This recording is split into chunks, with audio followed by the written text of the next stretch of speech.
Aloha, welcome to the channel. My name is Lee Scott. I'm a nature photographer based on the beautiful Hawaiian Island of Kauai, where it is summer and it's hot outside. So in the gallery I have the air conditioner on, and I hope it's not too much of a nuisance as we go over today's video, which is all about a nature photographer's starter kit for the GFX system. I recently purchased the FUJIFILM GFX 100 Mark II, and when I did, I purchased 3 lenses. After using the camera and these 3 lenses for about a week, I then went and purchased 2 accessories to help me get the most benefit from the GFX system. And these items make up what I call the starter kit for the nature photographer. And the bulk of the starter kit is, of course, the 3 lenses: an ultra-wide lens, a human eye field of view lens, and a telephoto. Oh, and by the way, I do have notes up on the computer screen, which is off camera. So if you see me looking away, I'm checking the notes to make sure I'm on the right path. All right, let's get back to it. And the first lens that we'll talk about is on the wide end, and that is the 23mm f4 lens, this bad boy here.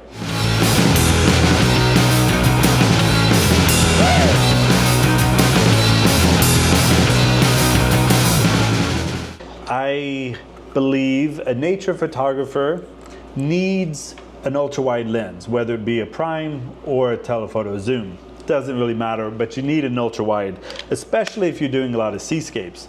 And the seascape photography that I like to do, I like to have the surf whooshing across the beach or the clouds high in the sky floating over an ocean blue.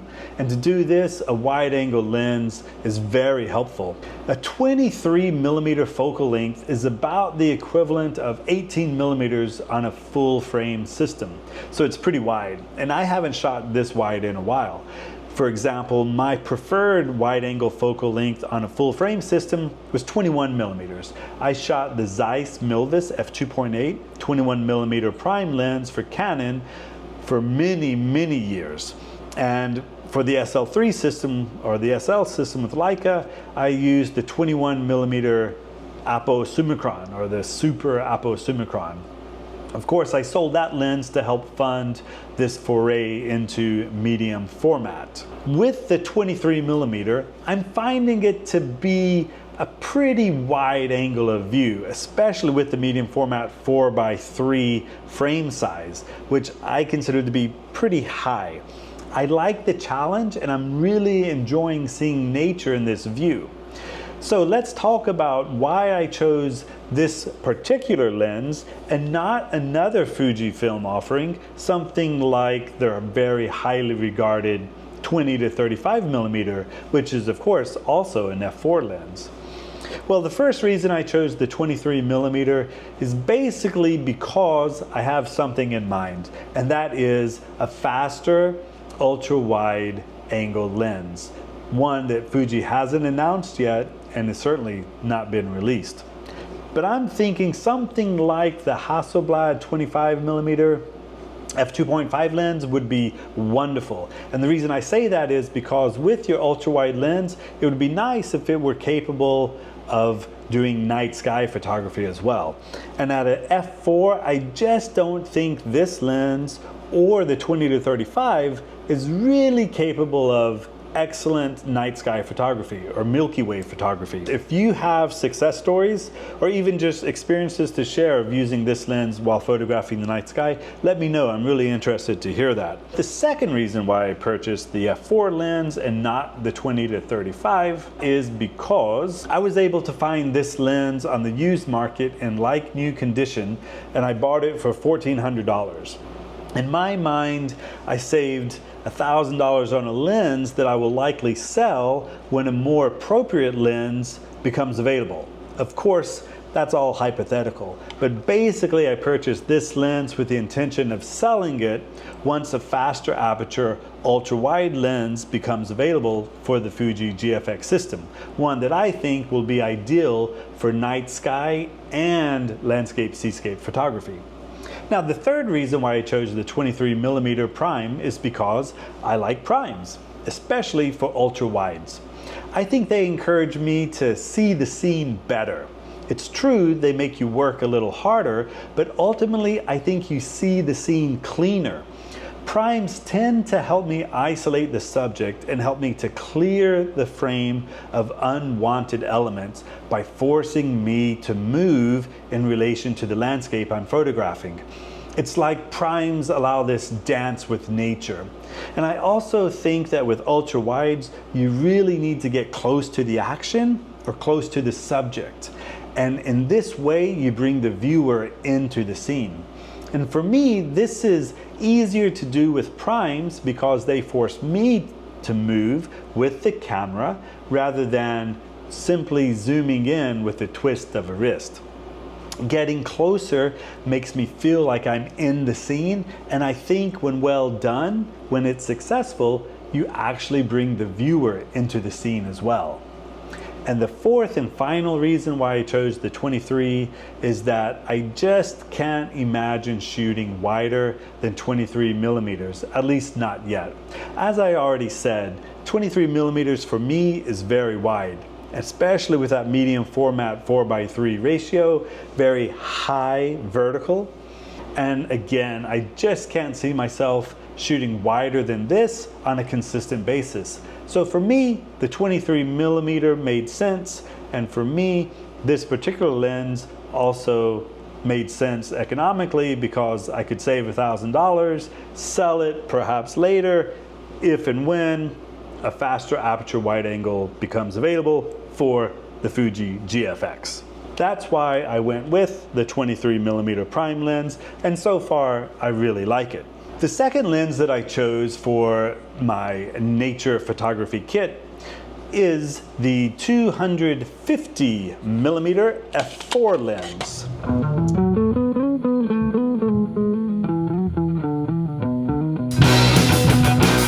Again, I like primes, and this 250 millimeter lens, while big, it's not too big, it's not too heavy.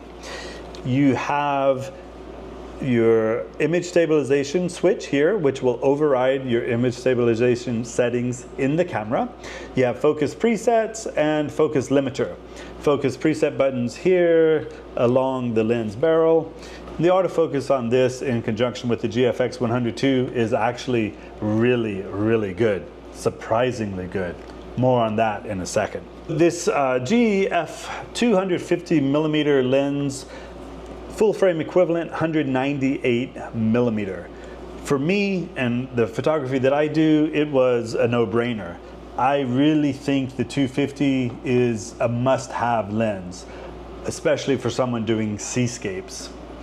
It gives you the reach and compression that you want for many surf scenes, both in seascapes and sea sports. Thinking of waves, surfers, bodyboarders, and at f4, the lens is fast enough to help you to stop the action. Think of surfer throwing spray, or the wave at the curl, or the wave hitting the rock and splashing up with beautiful light. And it's fast enough to do that without going to ridiculously high ISO speeds.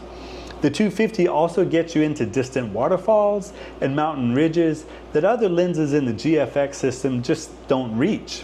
And for me, the GF 250 millimeter was a determining factor as to why I purchased into the Fujifilm system and not Hasselblad for my medium format camera. You see, Hasselblad just doesn't have a telephoto, at least not one that I know of.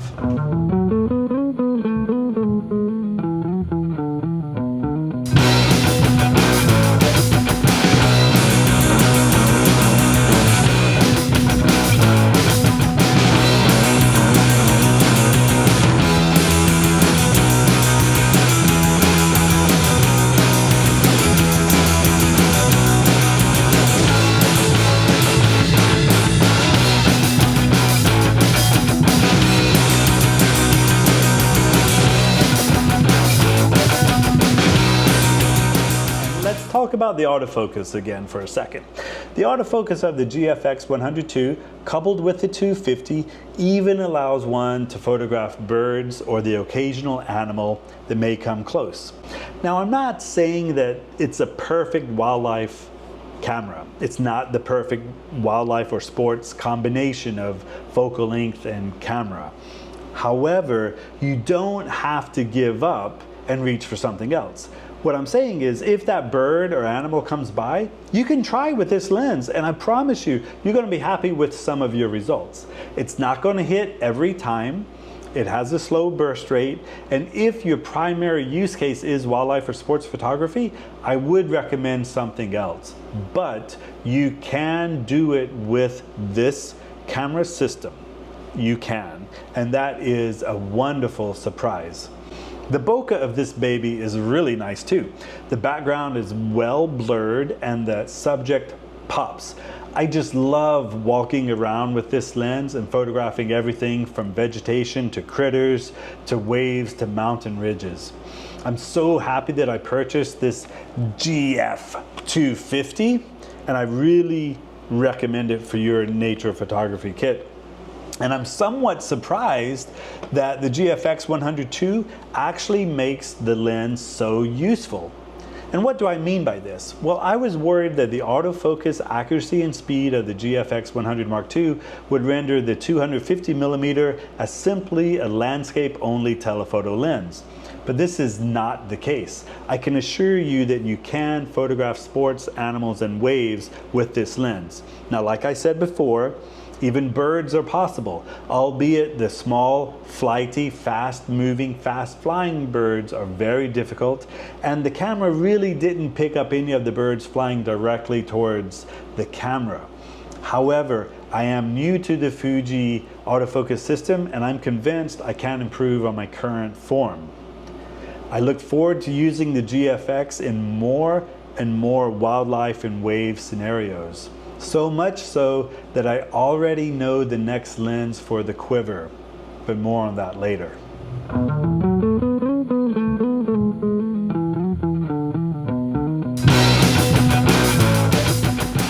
now, let's talk about the third and final lens for my GFX 100 Mark II Nature Photographer Starter Kit.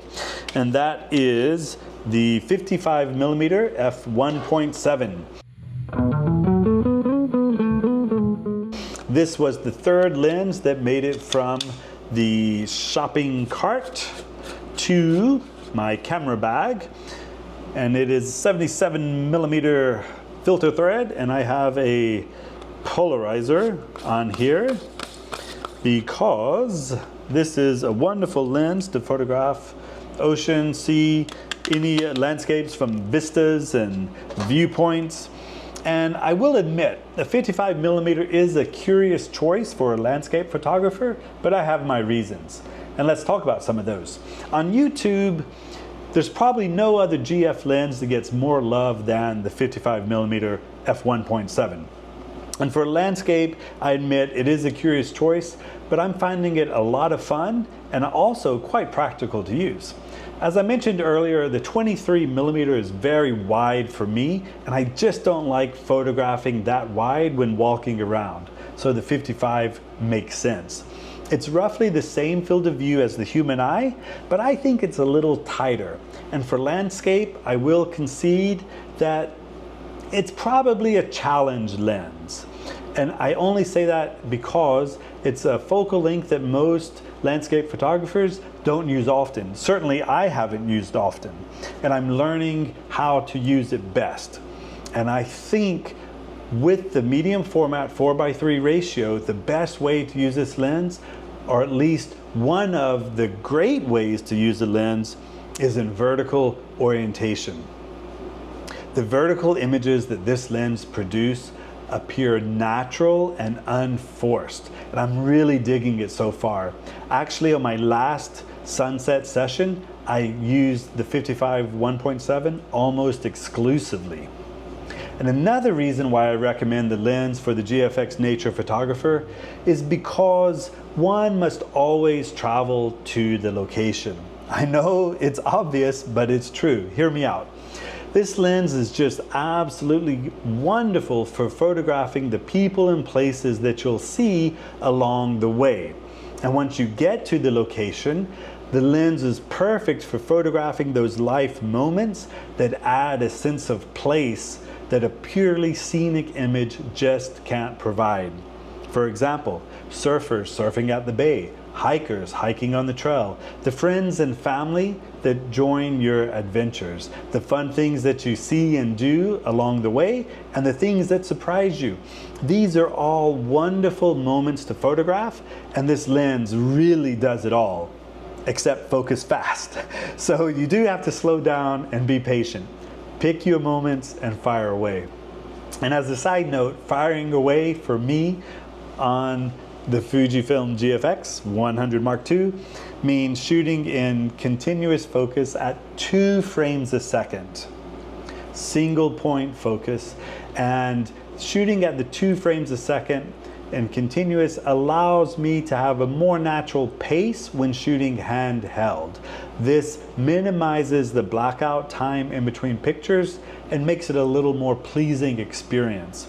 When shooting on a tripod, I do shoot single point focus as well, and I allow the longer blackout period because I'm on the tripod and it's not necessary to shoot fast. And the 55, like the 250, are so much fun to use, and like the entire GFX system, I'm excited to explore it more, to use these lenses, and especially the 55 more and more, and to see how this lens adds character, life, and a stronger sense of place to my nature photography. Check it out. I would recommend at least renting it to see how you like it, and especially try out those vertical orientated shots with the 55mm lens.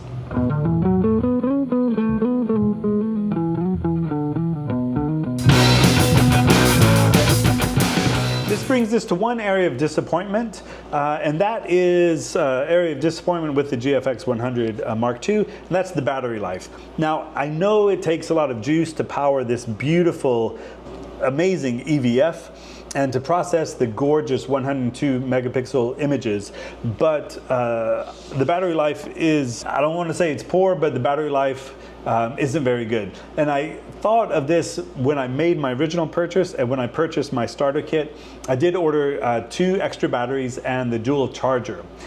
And what I found after just maybe an hour or an hour and a half of photographing sunrise, doing some long exposures with ND filters, that I was running low on juice, running low on power quickly. So I realized that even though I bought 3 batteries, I would always have them with me, 1 in camera and 2 in the bag. And since I was going to always have 3 batteries with me at all times, I figured I might as well go on and get the battery grip. And it's fantastic. It is a little big, it is heavy, but you do get 3 batteries in camera at all times, and the design is exceptionally good. I mean, slide it in and out, something that if you use Canon, you're very well accustomed to. The vertical orientation grip, I mean, when you're shooting vertical, it just makes sense to shoot like this. This is very uncomfortable for me. Even when sitting on a tripod, it feels natural sitting in like this. You do have the shutter button. You have 3 function buttons which are programmable, ISO or the aperture dial here as well, a lock button.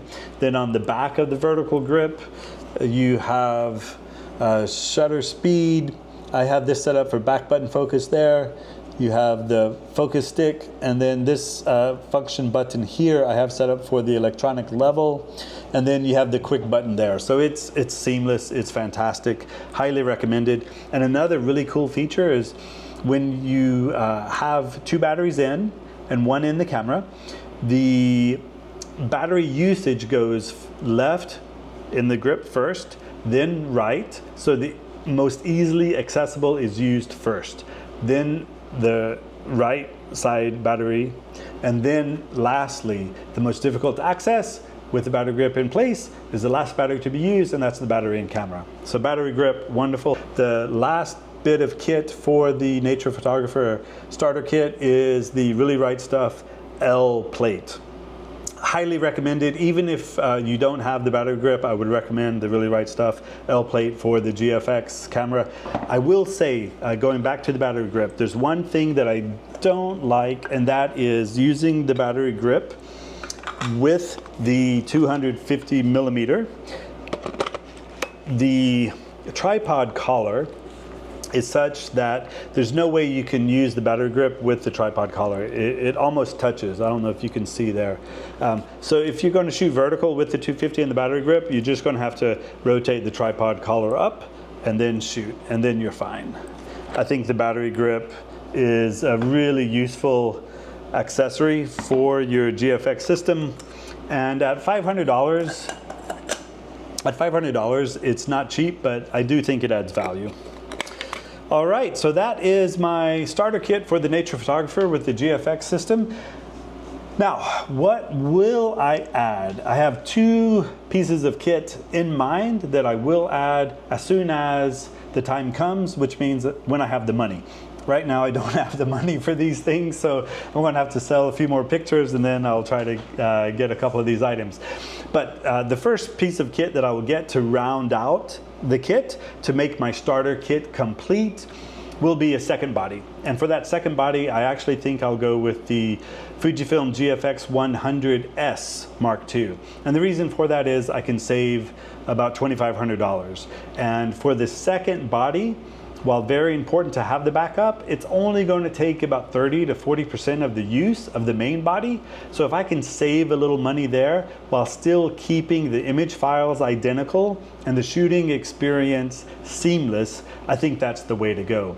The second reason that I'll likely pick up the GFX 100S Mark II for the second body is because it's going to be a little smaller and a little lighter, and I likely will not put on the battery grip, so it'll fit a little easier in the bag, so I can carry the 2 cameras with lenses attached in the bag at all times. If you have the GFX S100 Mark II and shoot waves or wildlife, let me know how you like the autofocus. Let me know if it's capable of those use case scenarios, because ideally I would like to put on the 250mm to that GFX S100 Mark II. And that brings me to the last piece of kit that I would get to round out the Fuji GFX Nature Photographers kit bag, and that is the GF 500mm f5.6, another prime lens, but a lens that I think is unique to the Fujifilm medium format system, and this gives us the opportunity to capitalize on the unique features of the Fujifilm GFX medium format cameras and their autofocus capabilities. I really think that you can use these cameras and lenses for productive, maybe even brilliant wildlife photography, which is exciting. Very, very exciting. Like I said earlier, the GFX 102 really can shoot waves, sport, and I think wildlife. And I think that 500mm lens makes perfect sense for the system because it allows you to take advantage of the uniqueness of this particular system. Again, it's not a Sony, Canon, Nikon, or Fuji X system autofocus, nor readout speed, but I am excited by the possibilities of using longer focal length lenses with this medium format camera. I think the autofocus speed and tracking will only improve over time. And hey, who doesn't want to see a 102 megapixel cheetah in all its cat-like beauty and glory? Or a big old bear running through the river? I know I do. So there you have it. There's my GFX starter kit for the nature photographer. I purchased with my hard-earned money, and I hope you found the video useful. I hope you got some ideas on how you can start your GFX kit or what you might want to round out your kit. If you have ideas on holes that I have in my kit or things that I can add to improve my kit to give me a better shooting experience with the GFX system, please let me know. Also, let me know in the comments, what is your ideal starter kit for the nature photographer, or what is the ideal starter kit for the photography that you do with your GFX camera? And lastly, what is on your wish list? What will you next get to round out your kit? And let me know why. Also, again, success stories with that 23mm f4 and night sky photography, and success stories or difficulties, challenges with the GFX 100S Mark II with waves and wildlife. And if you found this video useful, please give it a like, subscribe to the channel. I really appreciate you. All right, have a wonderful week. Aloha. Take care.